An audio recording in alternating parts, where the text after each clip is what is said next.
أما بعد فقد قال الله تعالى في كلامه المجيد وفي فرقانه الحميد সবাই পড়ে أعوذ بالله من الشيطان الرجيم بسم الله الرحمن الرحيم يا أيها الذين آمنوا اتقوا الله وقولوا قولا سديدا يصلح لكم أعمالكم ويغفر لكم ذنوبكم ومن يطع الله ورسوله فقد فاز فوزا عظيما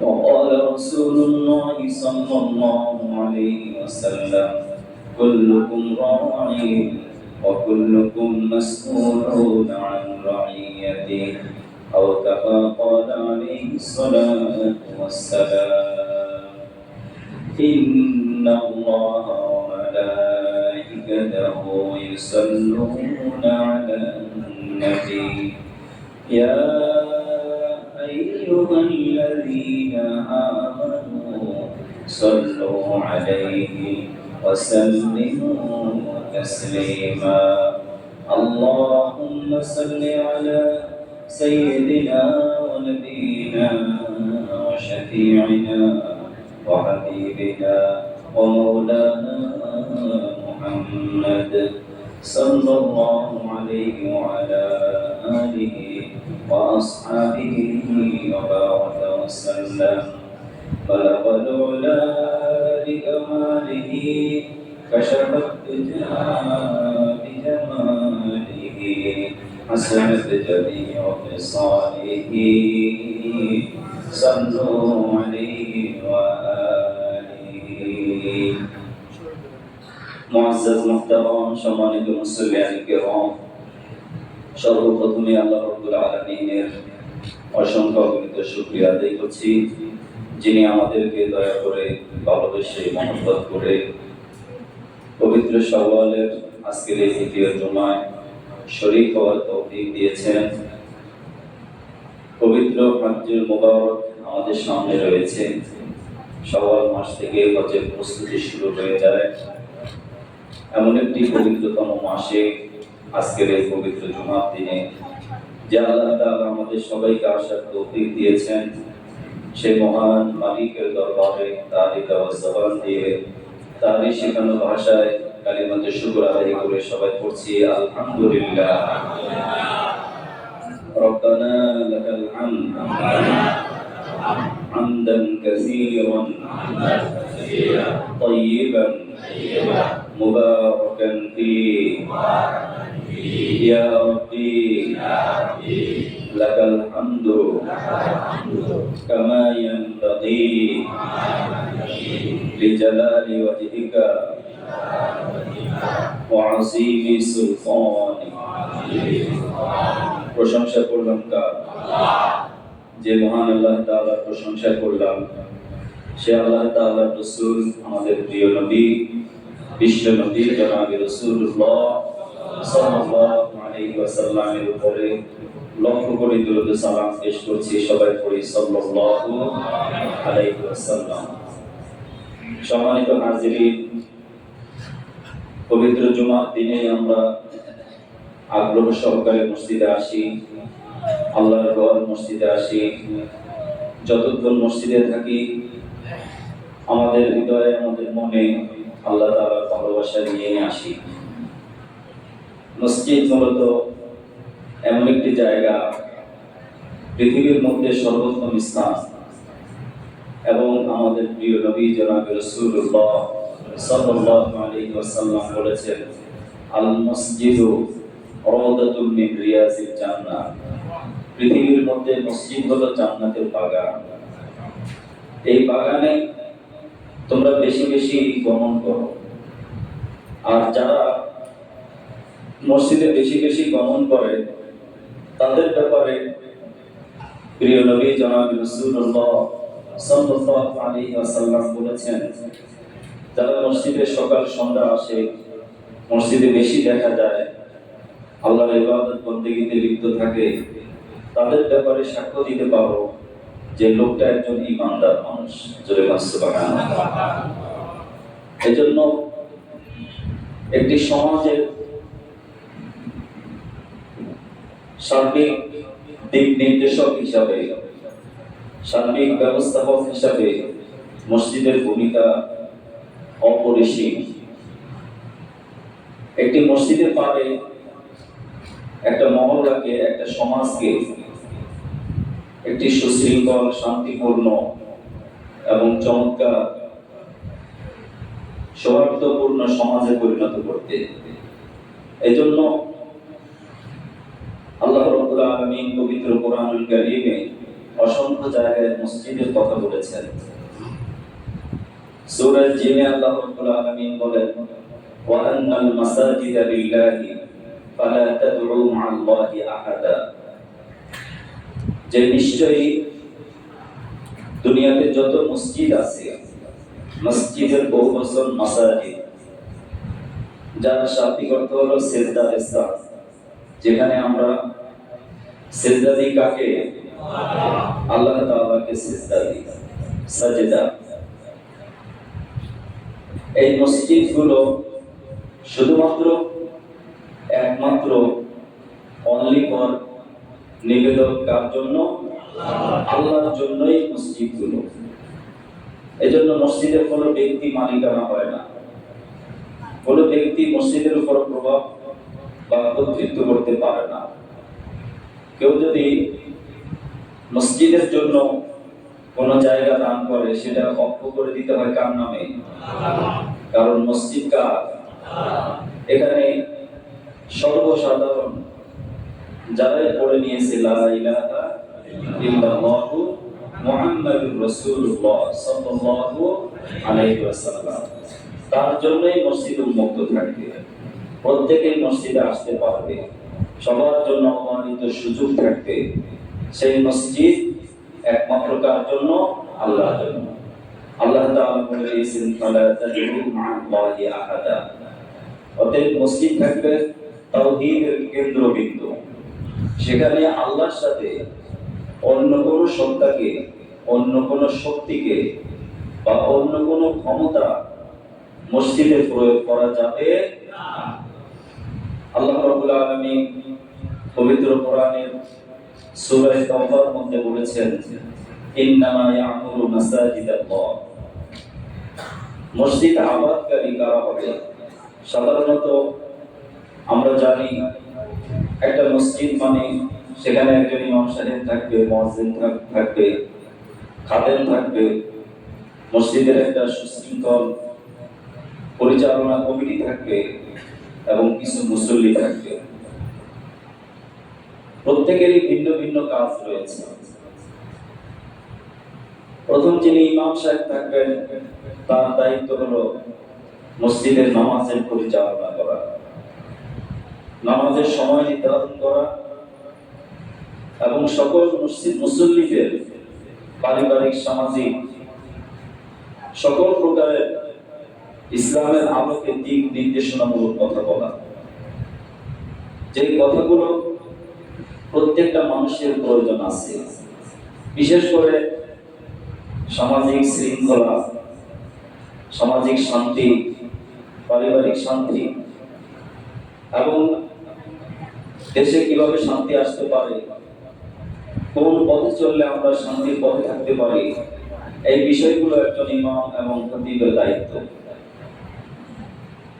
একটি মুসল্লি একজন মসজিদ বা একজন মুসল্লি একটি মসজিদে আসলো, একজন ইমাম সাহেব যদি জানে যে লোকটির নামাজ হচ্ছে না, রুকু হচ্ছে না, সিজদা হচ্ছে না, কোরআন তেলাওয়াত হচ্ছে না, তখন ইমাম সাহেবের দায়িত্ব সার্বিকভাবে চেষ্টা করা যে মুসল্লিদের কোরআন তেলাওয়াত শুদ্ধ করা, তাদের রুকু সাজদা ঠিক করা, তাদের সার্বিক ঈমানি যে আমলি এই জিন্দেগিকে স্বাভাবিকভাবে শুদ্ধ করে করার জন্য চেষ্টা সাধনা করা, ঠিক কিনা বলেন?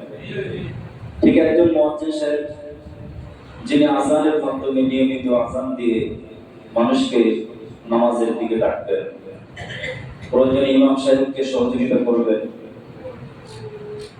তাদের সাহেব যারা আছেন তারা মসজিদের সার্বিক পরিষ্কার পরিচ্ছন্ন রাখবেন, মুসল্লিদের জন্য সবসময় তারা মসজিদটাকে ক্লিন রাখবেন, পরিষ্কার রাখবেন।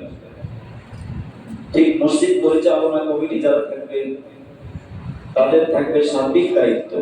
আল্লাহ রাব্বুল আলামিন অন্তত 4টি গুণের কথা বলেছেন, যারা মসজিদকে আবাদ করবে তাদের প্রথম গুণ থাকতে হবে আল্লাহর উপরে এবং পরকালের উপরে অগাধ বিশ্বাস থাকতে হবে। কার উপরে?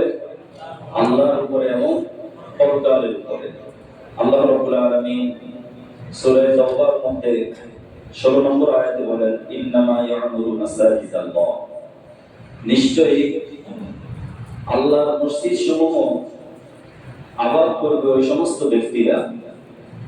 তাফসীরে ইবনে কাসীরের লেখক তিনি আমারা ইয়ামুরুর এর অর্থ করেছেন যে মসজিদের সার্বিক ব্যবস্থাপনা ওই সমস্ত লোকেরাই থাকবে যাতে ইয়ামুরু মাসাজিদাল্লাহি মান আমানা বিল্লাহ। এক নম্বর হলো আল্লাহর উপরে স্বচ্ছ ঈমান আছে। ওয়াল ইয়াউমিল আখির, দ্বিতীয় নম্বর যে পরকালের উপর বিশ্বাস রাখে। তাহলে এক নম্বর হলো কার উপর ঈমান রাখতে হবে? আল্লাহর উপরে। দ্বিতীয় নম্বর যারা পরকালের উপর বিশ্বাস আছে। 3 নম্বর গুণ হলো ওয়াকামুস সালাহ, যে ব্যক্তি জীবনে পারিবারিক জীবনে একজন নামাজি হবে, নামাজ কায়েমকারী হবে। নামাজ কায়েম করার অর্থ সকল তাফসীরকারগণ বলেছেন যে নিজে নামাজ পড়া এবং নামাজের যে দাবি আছে সকল প্রকার অন্যায় থেকে নিজেকে মুক্ত রাখা, সামাজিক যত অপরাধ রয়েছে সকল অপরাধ থেকে নিজেকে মুক্ত রাখা, আল্লাহর বিধানকে সবচেয়ে বেশি প্রাধান্য দেওয়া, সকল ক্ষেত্রে আল্লাহর বিধান মেনে চলাই হলো নামাজ কায়েম করার। 4 নম্বর গুণের কথা আল্লাহ রাব্বুল আলামিন বলেছেন ওয়া ইতাইস যাকাত। এই বাচ্চা দুলারে যদি দুই জায়গা তুমি পাশে আসো, এখানে আসো, এদিকে আসো। 4 নম্বর কি? 4 নম্বর হলো আল্লাহ তাআলার দেওয়া যে সম্পদ, আল্লাহর দেওয়া যে মাল, এটা আল্লাহর রাস্তায় ন্যায়সঙ্গতভাবে খরচ করা। বিশেষ করে আল্লাহ রাব্বুল আলামিন যে সম্পদ দিয়েছেন এই সম্পদ যদি নিসাব পরিমাণ হয়ে থাকে, ওই ব্যক্তিরা যারা মসজিদ আবাদ করবে তাদের দায়িত্ব হলো সম্পদের যাকাত দেওয়া। তাদের দায়িত্ব কি? সম্পদের যাকাত দেওয়া। এরপরে যে গুণটার কথা আল্লাহ রাব্বুল আলামিন বলেছেন, ওয়া ইকামিস সালাতি ওয়া ইতাইজ যাকাতি ওয়া ইয়া'মুরুনা বিল মা'রুফি ওয়া ইয়ানহাউনা 'আনিল মুনকার,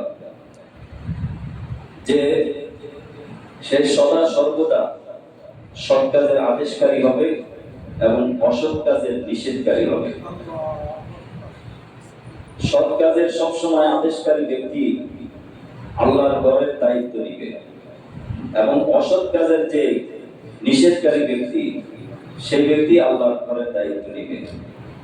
এজন্য আল্লাহ রাব্বুল আলামিন বলেছেন, ফাআসা উলাইকা আন ইয়াকুনু মিনাল মুহতাদিন, হতে পারে ওই সমস্ত ব্যক্তিরা যাদের উপরে আল্লাহর পক্ষ থেকে দায়িত্ব এসে যায় তারা যেন এই কাজগুলো পালন করে হেদায়েতের পথেই থাকে। কারণ আল্লাহ রাব্বুল আলামিন তাকে পছন্দ করে আল্লাহর ঘরের দায়িত্ব দিয়েছেন। এটা তার নিজের ব্যক্তি যোগ্যতা হয় নাই, হয়েছে কার পক্ষ থেকে?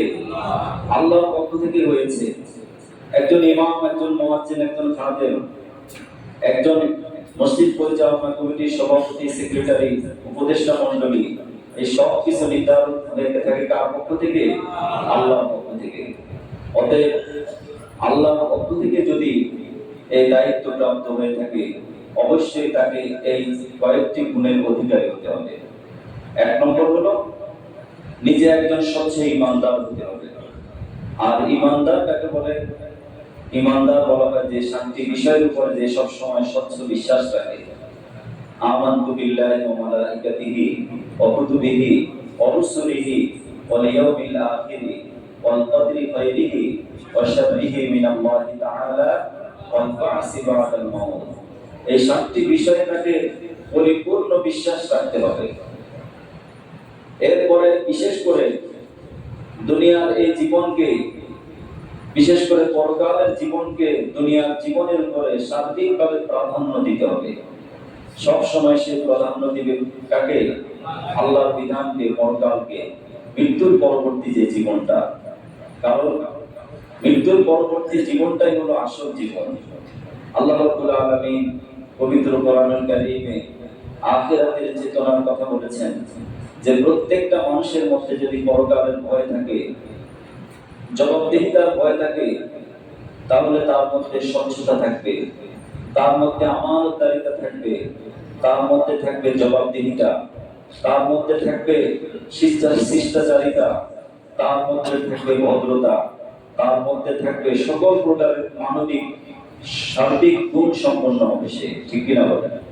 যার মধ্যে পরকালের ভয় আছে। এজন্য প্রিয় নবী জনাব রাসূলুল্লাহ সাল্লাল্লাহু আলাইহি ওয়াসাল্লাম তিনি মাক্কি জীবনে সকল মুসলমানদেরকে প্রস্তুত করেছেন, মুসলমানদের ঈমানকে মজবুত করেছেন।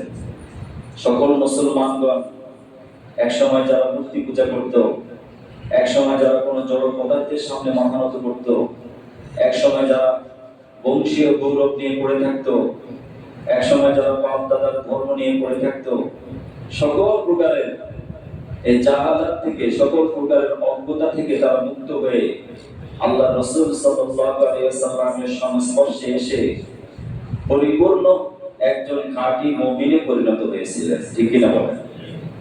খাঁটি মুমিন হওয়ার পরে আল্লাহ রাব্বুল আলামিন এই লোকগুলোকে নিয়েই, নবীজি সাল্লাল্লাহু আলাইহি ওয়াসাল্লাম এদেরকে নিয়েই মদিনায় হিজরত করেছেন।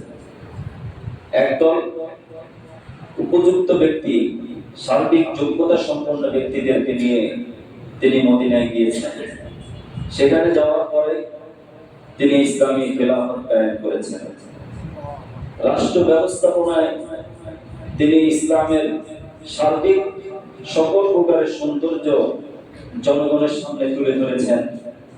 এবং নবীজি সাল্লাল্লাহু আলাইহি সাল্লাম যেদিন মক্কা বিজয় করলেন, বিজয়ের দিনে তিনি অতিশয় বিজয়ের আনন্দে উত্তেজিত হয়ে যাননি, অহংকারী হয়ে যাননি। ক্ষমতা পেয়েই তিনি কখনো নিজেকে বড় মনে করেননি। নবীজি সাল্লাল্লাহু আলাইহি সাল্লাম যখন মক্কায় প্রবেশ করেছেন, মানুষ বুঝতেই পারে নাই যে মক্কায় একজন রাষ্ট্রপতি সে মক্কা বিজয় করেছে। কারণ মক্কার সীমানায় যখন নবীজি প্রবেশ করেছেন, ঠিক সেই অবস্থায় নবীজি ছিলেন উটের দড়ি হাতে, আর উটের উপরে ছিল নবীজি সাল্লাল্লাহু আলাইহি সাল্লামের পালক পুত্র হযরত যায়েদ বিন হারেসা। সুবহানাল্লাহ। কারণ দুজনেই পালাক্রমে কিছু সময় একজন উঠে বসেছিলেন, আবার আরেকজন রশি ধরে সামনে এগিয়েছিলেন। এইভাবে ঠিক কাছাকাছি যখন এসেছে, তখন নবীজি সাল্লাল্লাহু আলাইহি সাল্লামের পালা ছিল উটের রশি ধরে এগিয়ে নেওয়া। মক্কার লোকেরা সবাই আশ্চর্য হয়ে গেছে যে এই কি সে ব্যক্তি যে আমাদের বাপ দাদার ধর্মকে এভাবে ধ্বংস করে দেওয়ার জন্য এ করেছে। মক্কার লোকেরা তাকে এভাবে সবাই সাদরে গ্রহণ করেছে।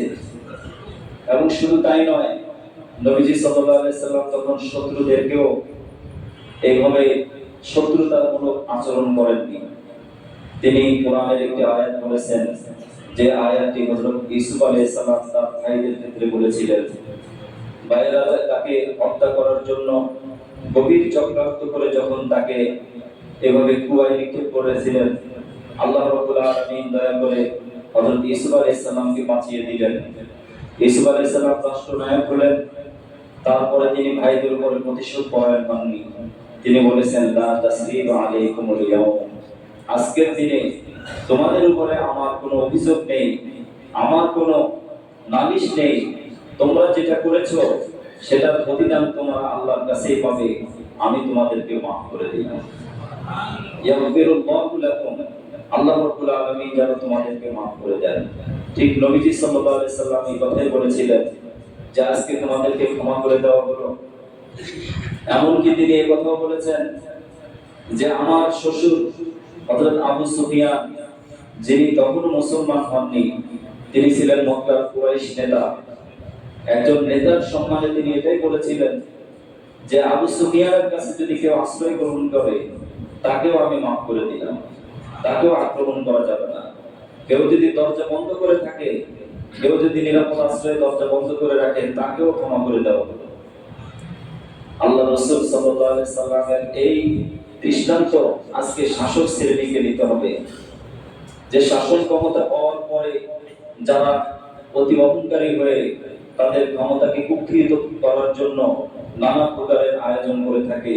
নবীজি সাল্লাল্লাহু আলাইহি সাল্লাম তাদেরকে শিক্ষা দিয়েছেন যে না, কুলিল্লাহুম্মা মালিকাল মুলক, আজকে যারা শাসক তারা কালকে শোষিত হতে পারে, তারা আবার প্রজাও হতে পারে। যে রাজা সে যে প্রজা হবে না এর কোনো গ্যারান্টি নেই, আছে?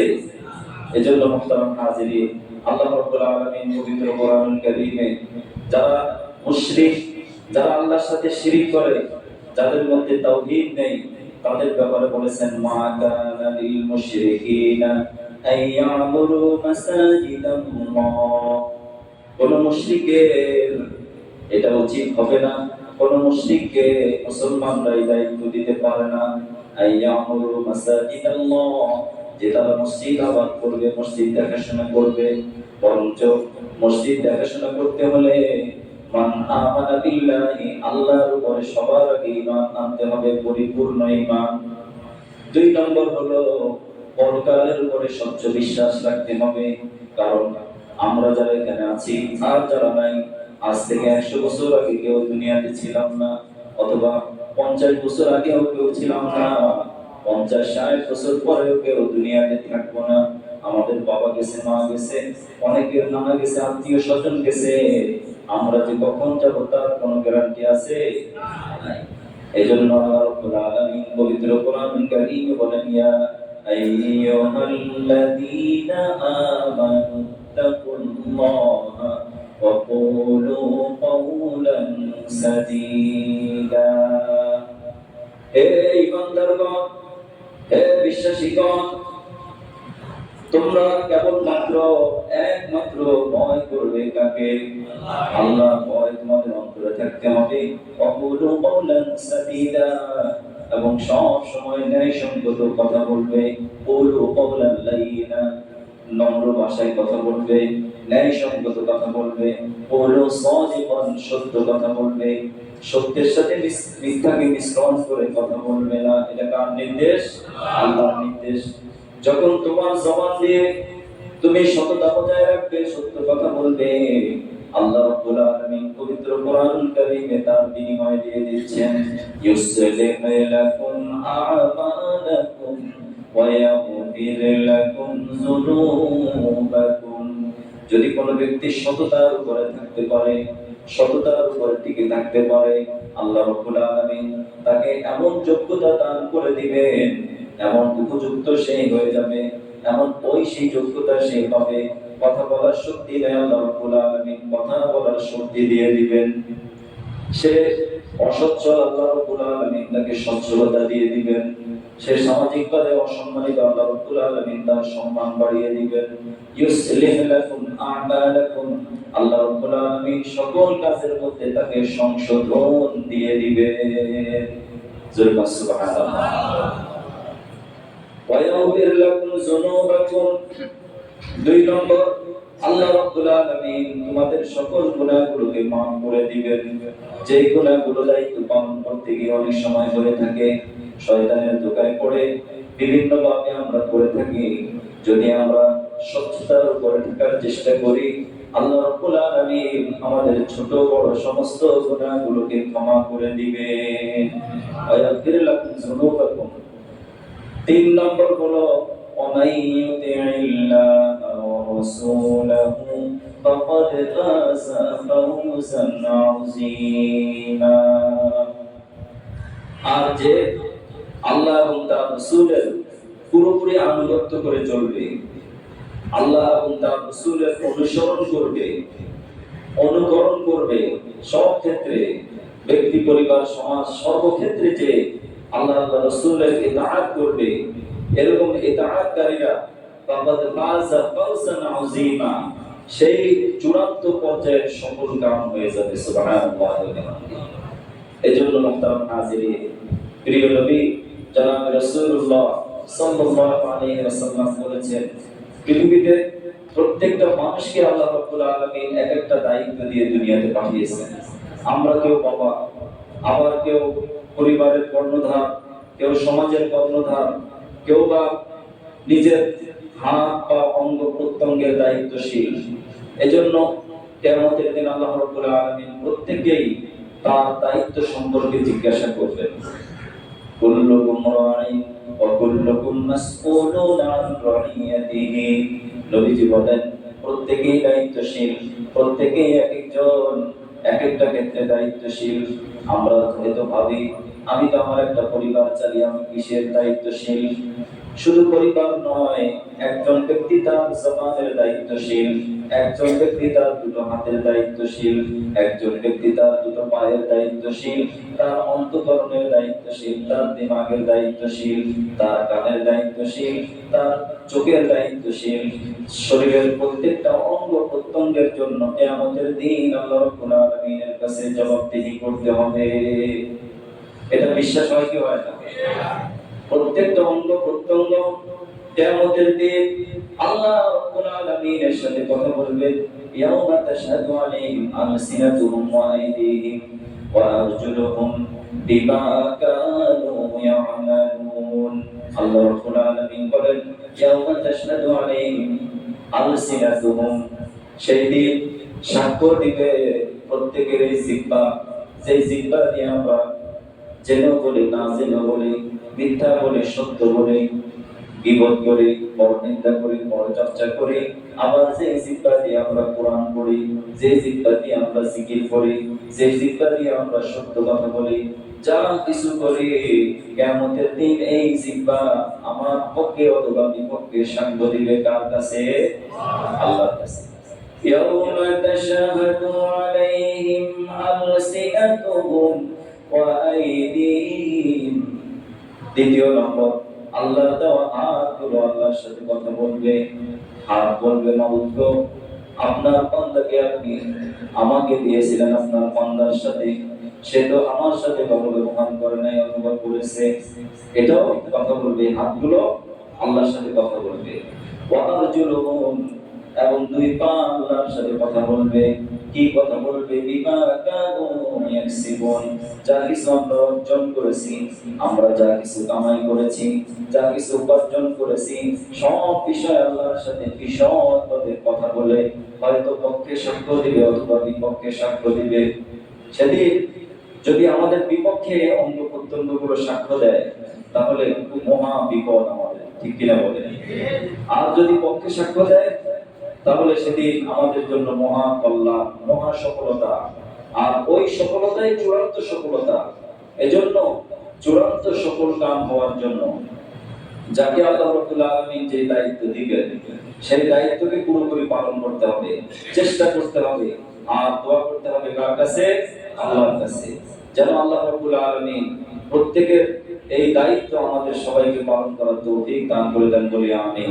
আরেকটি বিষয় না বললে নয়, যে বর্তমান প্রাথমিক বিদ্যালয়, যেটি মানুষের শিক্ষার একেবারে প্রথম স্তর, ফাউন্ডেশন স্তর, এই প্রাথমিক বিদ্যালয়গুলোতে একটা দাবি উঠেছে এদেশের সকল মুসলমানদের, যে প্রত্যেকটা বিদ্যালয়ে একজন ধর্মীয় শিক্ষক আবশ্যক করে দিতে হবে। আপনারা এই মতের পক্ষে আছেন না বিপক্ষে আছেন? প্রত্যেকে আমরা এই দাবি করি যে প্রাথমিক স্কুলে, যেটি কিছুদিন আগেও দাবি হয়েছে, কিন্তু দুর্ভাগ্যজনক হলেও সত্য কথা, যে সঙ্গীতের শিক্ষক নিয়োগ হচ্ছে অথচ ধর্মীয় শিক্ষক এখনো নিয়োগ হচ্ছে না। তা আমাদের সন্তানদেরকে আমরা কি